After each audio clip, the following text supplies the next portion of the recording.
everybody out there in the world of PPMA, and welcome to our Sparkle and Learn Wednesday webinar. And this is probably the most exciting webinar that I've been able to introduce over the past 7 months. And it's a thrill to be able to share with you our very first PPMA Gold Award winners. And these Gold Award winners, the people that we've got, it's of all of the entries in this year's PPMA People in Excellence Awards, there were just shy of 100. For the first time, we decided to pull out the award that deserved to be recognised for world-class, leading-edge practice across public sector. And I'm thrilled that Doncaster Council came out the winners, and I'm joined today by Jill Parker, the HR Director, Caroline Barclay, and Alex Stokes from the winning team. I mean, it's an amazing achievement, Jill, and it's so great to have you with us. So thank you, first of all, for joining.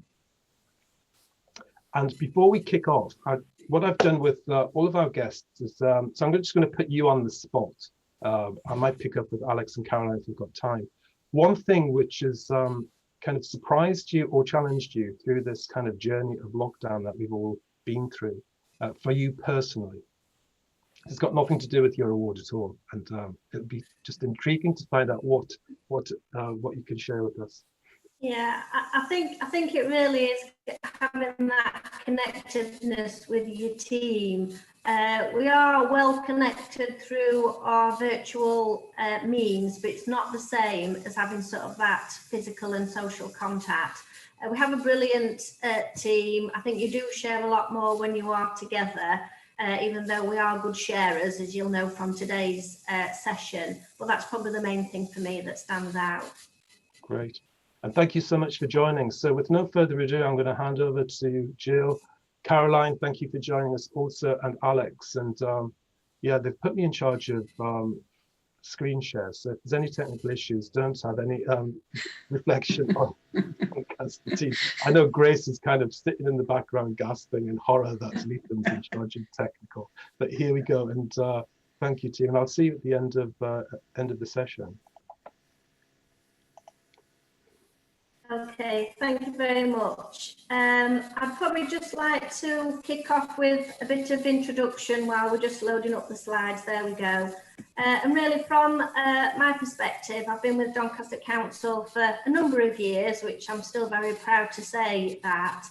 And also probably over the same length of time, we as a council have had a long and proud tradition as an advocate for our apprenticeships, both within the organisation and across our local economy. And it's been a great way to boost skills, improve productivity, and also secure longer term employment.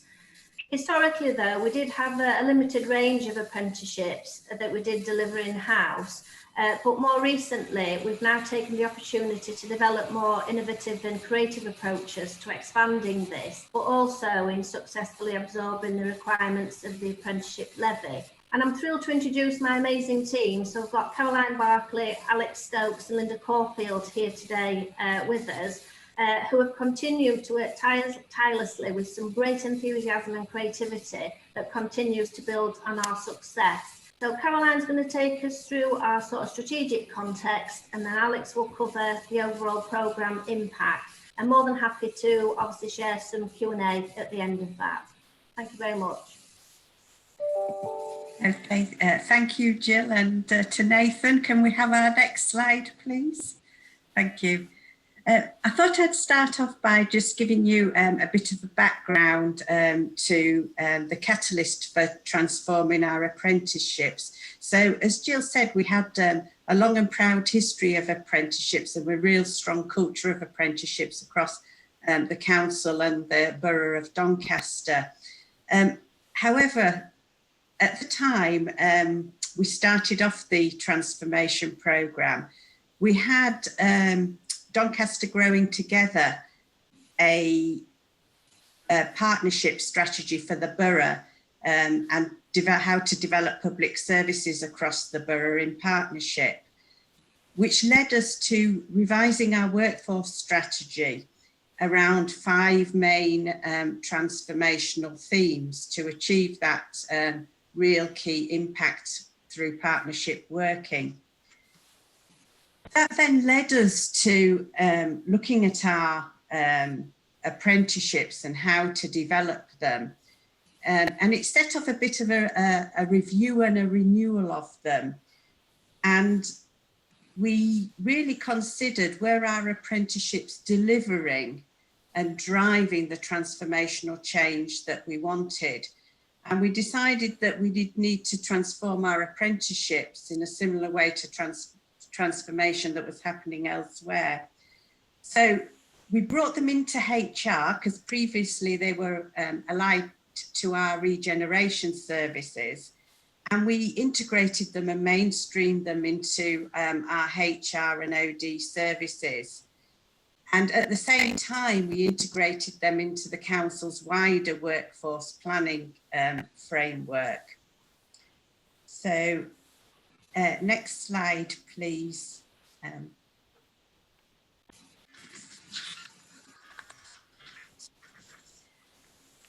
As part of our review and our renewal of apprenticeships, we were really clear about what we wanted from our apprenticeships, very clear about where they weren't delivering for us and what we needed to do to enable them to really impact on our workforce strategy outcomes. So I've put a few of them up there for you, but a lot of them were around our recruitment and resourcing. Looking at our renewal, looking at how they delivered on our recruitment and retention, also our succession and our talent pipelines. And one of the things in Doncaster that we had was once we get employees, they tend to stay with us for quite a long time. So we don't have a very high turnover. So one of our other key drivers was how do we renew our ways of working and our thinking, and how can we bring things in from outside the organisation. And all that led us really to think about, do we really need to expand our apprenticeship programme into a new direction in partnership with other organisations. We also looked at the number of apprenticeships that we had, and particularly where our apprenticeships were. And they tended to be around this sort of entry-level apprenticeships and also in the craft areas. We didn't have many of our professional areas in the council coming forward to say, we want an apprenticeship here. They tended to recruit their staff by the more traditional routes. So we decided that one of the outcomes we wanted was a real growth in the number of our higher level and our degree level apprenticeships. And we wanted to enhance the range of opportunities for our apprenticeships, particularly around the area of skills gaps. There were a real opportunity for us to bring people into the organisation and for us to grow our own in a way that we'd never done before. And the other key area that we wanted to change our direction on apprenticeships was that traditionally we'd had apprentices coming in as new entrants to the council at entry level, level 2 apprenticeships. We really wanted to get the message over that apprenticeships were an opportunity for everyone, no matter where they were in their career, as part of our continuous staff development. And the final area that I've put down is that we wanted to integrate them as a sort of a we did quite a lot of work around work experience, bringing volunteers into the council to give them new experiences and to help them in their career choices. And we wanted a much more seamless pathway to our apprenticeships. So I'm now going to hand you over to Alex and the next slide. Oh, I think you've just jumped one, Lathan. So yeah, great. Yeah, good afternoon, everybody. Yeah, my name's Alex Stokes, Senior HR and OD Officer at Doncaster Council. I'm just going to go into a bit more detail on what we did and how we did it. over the last sort of couple of years for the apprenticeships. Give some examples as well of the impacts that the apprenticeships have had on the organisation. Here is just a list of some of the successes, the sort of the headlines, if you like, that apprenticeships have brought to Doncaster Council. As I say, we're going to go into a bit more detail over the next few slides. So I'll be Chris Whitty. Next slide, please. Right, so again, this is just a quick overview of where we are with our apprentices at the moment. So we've just given you a couple of examples. So with the gender split, and again, I think that represents Doncaster Council as an organisation, but 60% of our apprentices are female. Again, looking at the workforce, so we're basically around 70% of our apprentices are existing staff, and 30% are new entrants. Again, I think, certainly talking to other local government organisations, that's quite typical of the levy split when you look at an organisation. Something that we're really pleased with, our new entrants when they join the apprenticeship, and has been touched on, 95% do manage to secure employment. So a job basically at the end of it. Now, again, the vast majority of those are with Doncaster Council, but we do also have them flying the nest, going off and starting their careers elsewhere. We've also had apprentices that have actually gone on to education, so into university as well, into the police, all kinds of really various roles, which is fantastic. Just an example there of the split between the levels. So entry level, level 2 and 3 is say 56%. Now we've had a slight increase on our higher and degree offer. So it's currently at 44%. So it is actually sort of creeping up, which again, we're really pleased with. And that increase has been a result of obviously the sort of hard work of working across the departments, but also whilst looking at the new opportunities and new apprenticeship standards as they're approved and become available. Next slide, please. So just looking at some of the impacts of the apprenticeship. So as I say, over the last couple of years, we have taken the opportunity to develop more innovative and creative approaches to expanding on apprenticeships, whilst absorbing the requirements of the levy, which I'm sure many of you are aware it can be a challenge, not least trying to spend it within the timescales and within the rules as well. So from a sort of workforce planning, we've implemented a more strategic approach through the development and introduction of the apprenticeship workforce strategy. And again, it's been touched on, that is aligned to the council's workforce strategy and supports the inclusive growth strategy and the borough strategy. It supports the council's aspiration for a truly diverse workforce, which recognises and values people's differences as they contribute and realise their full potential in the apprenticeship. Some of the sort of tangible impacts as well. It's important to say that the actual apprenticeship programme is supported across the organisation, supported by elected mayor and by senior leadership levels. There's obviously Jules here as well to support us, and Caroline. And also it's the HR and OD team that are the driving force, which enables the achievement of the holistic programme across the organisation. Sorry, just bear with me. So within the workforce strategy, a key priority is to ensure that the services have the right number of employees with the right skills in place.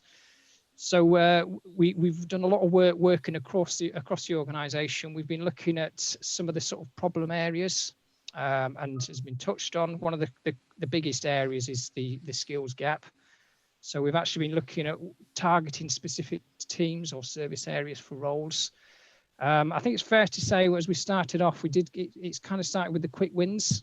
So those areas that have traditionally gone down or maybe taken advantage of the apprenticeship routes, we're now moving on to the sort of harder areas. So those areas or professional areas that maybe haven't gone down the apprenticeship routes before. So it's a developing programme. Looking at attracting a younger workforce, we've done a lot of work across the borough, but to sort of position apprenticeships as a viable alternative to university, if you like. But actually they are available for all people. I think it's fair to say that apprentices typically, you think of an apprentice as a young person, a school leaver, whereas actually they are available for anyone at any point in their career. We've also obviously taken into account that it's our sort of corporate parent responsibility as well, particularly for our care leavers. and for inclusion and the need to reduce worklessness across the borough. We've developed specific apprenticeship promotional material as well. So we've developed our own prospectus that we're very proud of. We also utilize various platforms to engage with the potential workforce. So typically, or mainly sort of social media at the moment. But we also hold a very successful and established Insight Days, where we actually invite potential applicants to come in, or we did before lockdown, to have a look around the civic offices, talk to current apprentices, talk to managers, see what it's like working in a modern open plan office environment, which has been really successful. We've also integrated our gold standard Fair Train Award for the work experience programme, which works really well. And we've also achieved Cornerstone accreditation. So we work very closely with schools and colleges to promote the apprenticeship opportunities. We've also looked at our existing workforce as well. So it's not just about new entrants as well. And we've actually offered, say, the apprenticeships for anyone at any point in their career.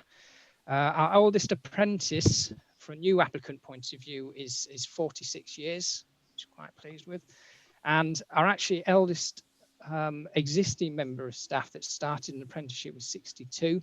So again, there's a lot of sort of overcoming barriers or myths that people have around apprenticeships just being available for young people.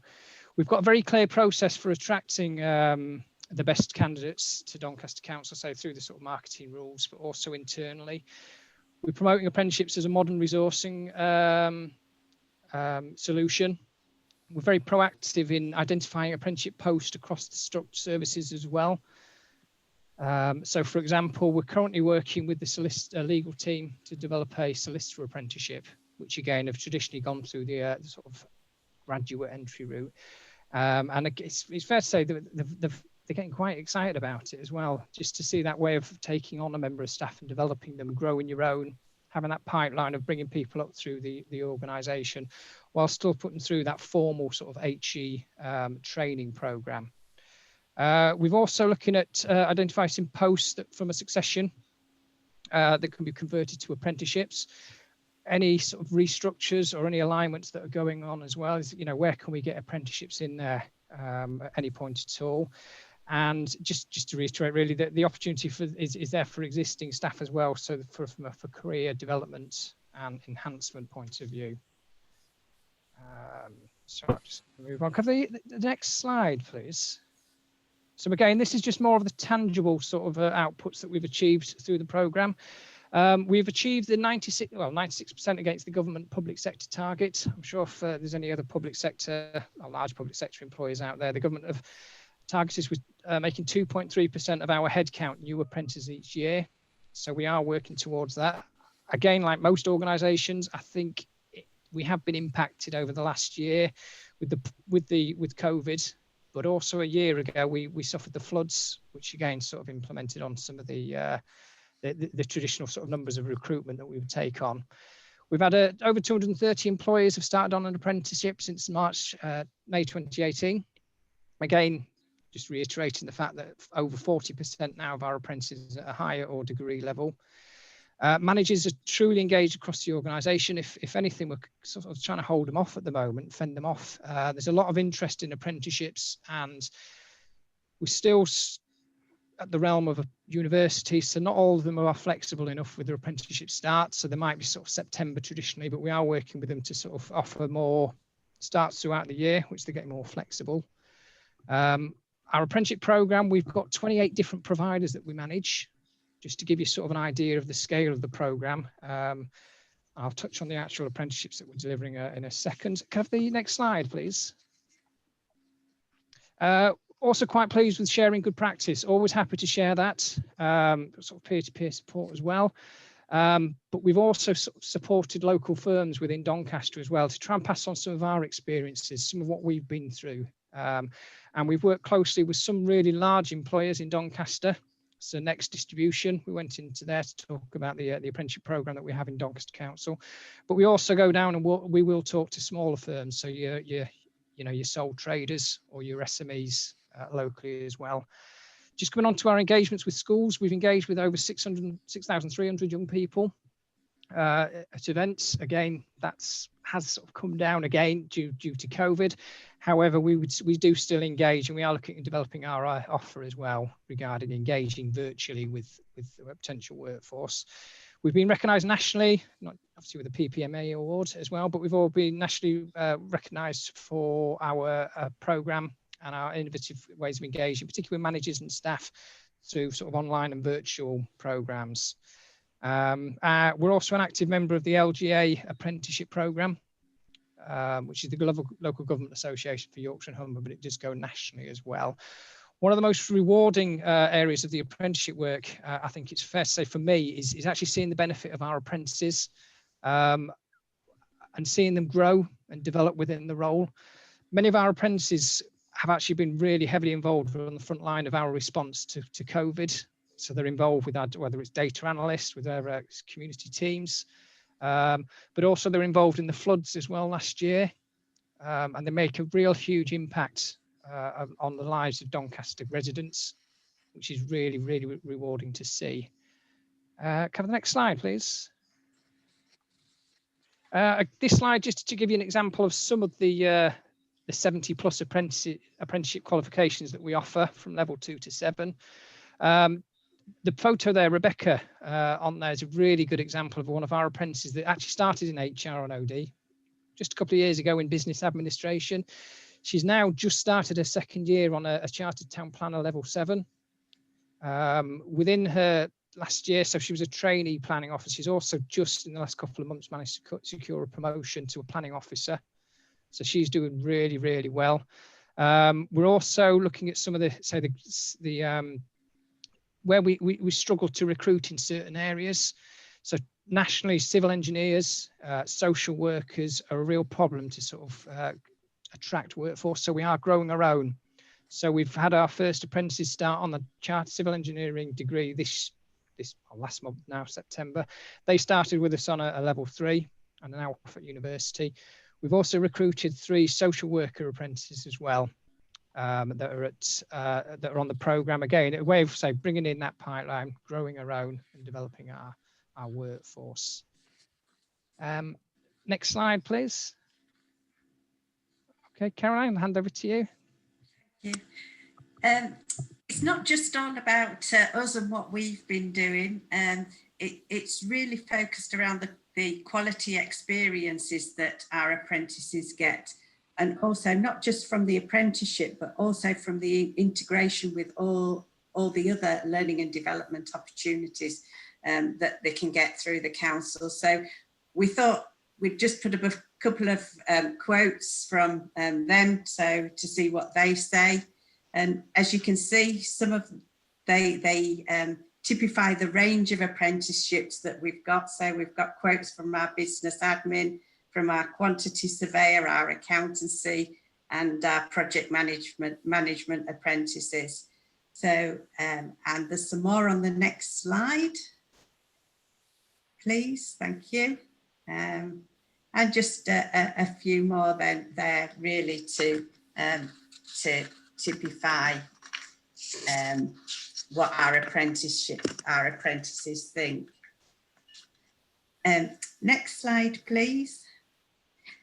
When we were putting this together, one of the things that we were thinking about was what really made it successful, and what would we really, if we just shared something with you, what would we want to share with you?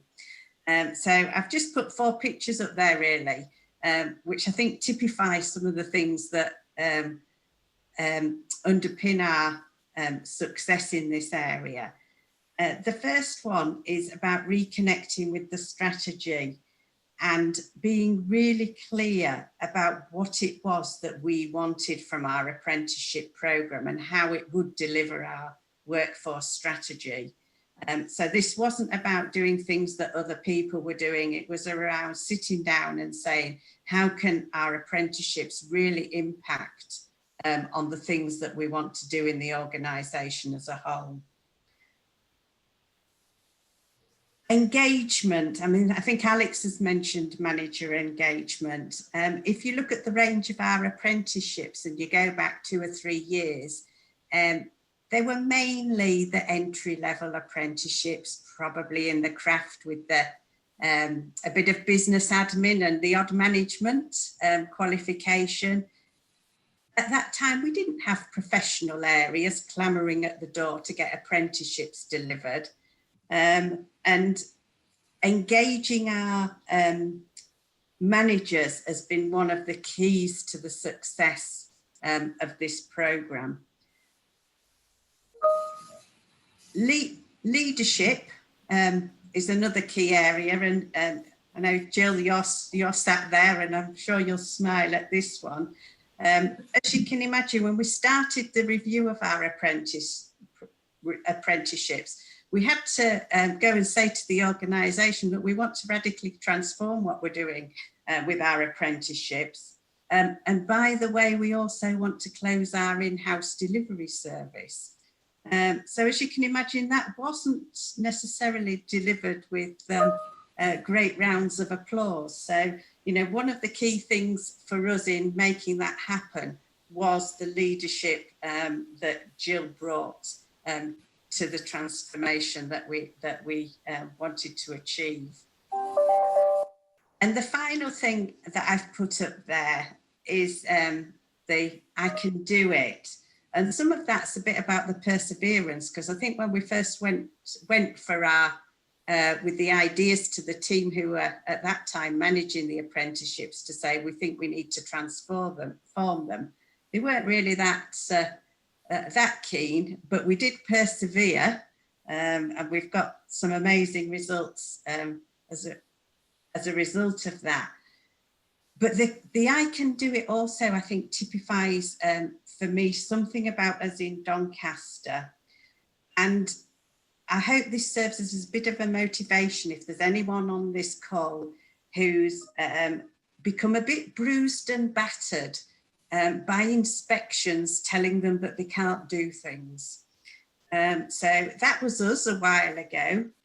And really our apprenticeships and where we are typify where the councils come from, being told they can't do things to knowing that they actually can, and they can do them well, and that they have the confidence now to do that. So next slide, please. So what next for our apprenticeships? Well, we'll continue to respond to the demand across the organisation. We need to do quite a bit to take advantage of the things that COVID have really presented to us by having to transition our services into a virtual world. And we now recognise a lot of the things that we do, we can provide a much better offer if we provide them virtually to people. And the final thing we do is really a bit about where the journey started. So, you know, the journey started with looking at the strategy, and the journey will continue where the strategy tells us it needs it to continue. And to our final slide, it couldn't have all been achieved without a team effort. So well done to the team who are here and the team who are, I'd say back in the office, but they're back in their various houses across the borough. And we've put up their contacts from some of the key members of the team, should anybody want to get in touch at a later date. So that's it from us. So thank you for listening. And back to you, Jill. Probably back to Lisa now, I would say. That's back to Lisa. Yeah. Thank you so much, Caroline. It was an amazing presentation. And I think you've so beautifully explained why you deserve to have PPMA's first ever Gold Award. And I just loved that expression around your articulation of you can do it. You know, Doncaster certainly have done it, The judging panel said they had never seen anything so elegantly put together in terms of a professional and world-class leading example of strategic workforce planning, where an apprenticeship program has been used to fundamentally help shift and change the profile of the workforce in a meaningful way with full engagement of the leadership. And certainly the conversation I had in the run-up to the award with your chief executive really demonstrated the belief and passion you all have there across at Doncaster. So a huge congratulations. Great to see you also, Linda. Very well done. And one question that we've got time to answer, perhaps you can give a few tips here. So we're about to launch PPMA Awards 2021. And of course, everyone wants to know what did you write in order to kind of get your story told? Who's the storyteller there amongst you? It might have been a group effort, but what did you do? What's your tip for the success? If you're prepared to give it away, I don't know, you might hold one of those secrets back, I don't know. So let's see how you can share. What would you say in terms of writing a great entry? It was a team effort. Yeah. So one tip from me is don't assume anything, and I think if you back up what some of your initiatives are with real evidence and data and feedback, I think it actually brings it a bit more to life, and also sort of demonstrates that it's not just a new initiative, it's something that's been quite sustainable and obviously realistic. Yeah, I mean, and that is definitely one of the things which set you apart. This is over a longer term period, demonstrating its integration into kind of business operation. You had really powerful data, and use that data to tell your story as you've done today. And that is such an important thing, Jill, in terms of it's not just something I've done this year or in the past couple of months, but being able to follow that through, which of course is sometimes very frustrating because it just takes a bit of time for some of this work to kind of manifest itself into business. So it's a great tip. And what we will be doing is posting the recording for anybody obviously to draw down on demand, and also we'll share the slides that the team have put together for you. So please access those. And a huge thanks, and once again, many congratulations to everybody there in Doncaster. And we look forward to welcoming you back in future episode and sharing more, because this team is a powerhouse full of creativity and innovation. It's for me one of the leading lights of public sector, local government HR services. And it's amazing what they're up to, often quietly and silently getting on with it. And it's time that we allowed Doncaster to show you can do it, Caroline, isn't it? Because you can all do it there in Doncaster. We're so proud of you. And also we've got one of our PPMA talent winners from Doncaster, May Wilson, demonstrating the breadth and depth of talent that you've got within your service area. So we are really proud to have you as PPMA members, and really delighted to be able to showcase to the rest of the profession, public, private and international colleagues who we now have connecting us through these Zoom technologies and webinars, just how great you are all out there. So a big round of applause for your success, and enjoy it. And I look forward to hearing more about what you get up to in the weeks to come. So that's it for today. Thank you for tuning in to Sparkle and Learn. We've got some amazing events coming up in the coming weeks. One that I will say watch out for, because places are limited, is an OD masterclass called Free Your Inner Alice. It's on the 20th of November. So we've just pushed that out. So as I said, places are limited to 21. So it's a great thing, particularly for OD practitioners who want to be able to improve, hone their skills, especially around technology. This company is the best that I've come across over the past 6 months in terms of being able to push forward a message on Zoom in particular. So watch out for that. And also we've just launched this week our Peer into the Future talent program for aspiring HR directors. And this year, of the 16 delegates who participated in Peer, we've already had 9 who've achieved promotion. And of course, we're taking full credit for that because they were part of the Peer program. Why wouldn't I? So watch out, because yeah, it's a great program, and it'd be fantastic to get you involved. So I wish you well. Stay safe for all of you out there, and I look forward to seeing you next week on our webinar.